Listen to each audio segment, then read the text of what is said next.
even says, to contradistinguish the Mediterranean from the Atlantic, he says our sea is but like an inland sea. It's like a lake. It's like a large lake, you know? So he was absolutely aware of the physical boundaries of the Mediterranean. And then beyond the Straits of Gibraltar, the true ocean can be reached. You mentioned another key thing, which is the location of Atlantis according to Plato, which was of course beyond the Pillars of Hercules, which is the modern Gibraltar. And we know that from other sources that what was that Greeks called Hercules Pillars was actually the Strait of Gibraltar, and Plato mentioned that it was beyond it or in front of it, depending on the translation.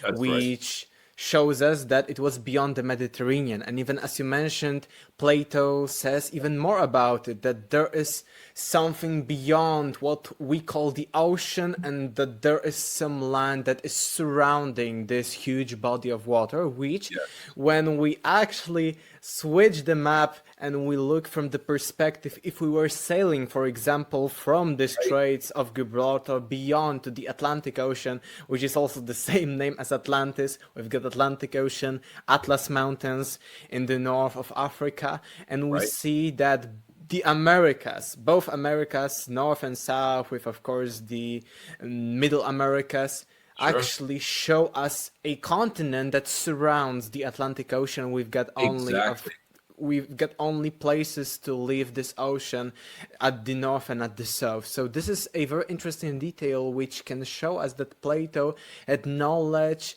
beyond the knowledge of what we know Greeks knew about the geography of the world, because the Greeks were actually limited. We know a few maps which show their worldview about how the world looked like. They knew about, of course, only the south of Europe, north of Africa, and a bit of Asia. And this was their world. And Plato here in his two dialogues show us that there is something beyond, which is also an interesting point against the skeptics who say, oh, Plato's story of Atlantis was a story, for instance, of the eruption of the Terra volcano on the Mediterranean Sea. But Plato uses completely different language. He isn't saying that it is on the Mediterranean Sea, but he says that it is beyond the Mediterranean, on the ocean. This Okeanos. Okeanos, exactly. And he even says, to contradistinguish the Mediterranean from the Atlantic, he says our sea is but like an inland sea. It's like a lake. It's like a large lake, you know? So he was absolutely aware of the physical boundaries of the Mediterranean. And then beyond the Straits of Gibraltar, the true ocean can be reached, wherein lies Atlantis, and beyond it, a continent that surrounds the true sea. So again, what you just said is so important. How did a Greek philosopher living in Athens in 360 BC know about North America? How? How did he know that? You know, I include a really funny interview where a Washington Post, I think, reporter in the 80s went to the Azores just to do a tourist, you know, like a Frommer's guide for which bars and things to go to. And he said in the cab driver in the Azores, he brought this up.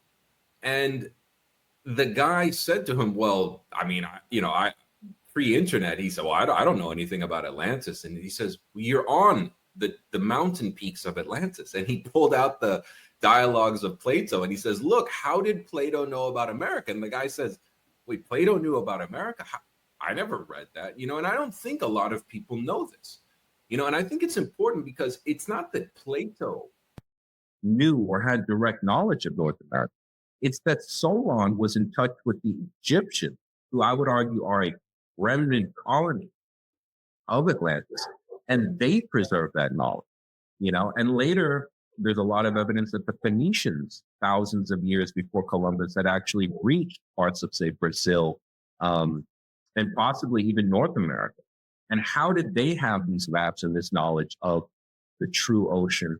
Well, probably because they themselves were a remnant colony, maritime civilization that had preserved either physical maps, like the Piraeus map or its source map, perhaps, or direct knowledge of this. And so these are incredibly difficult things to explain if, again, you're writing a foundational myth or some sort of allegory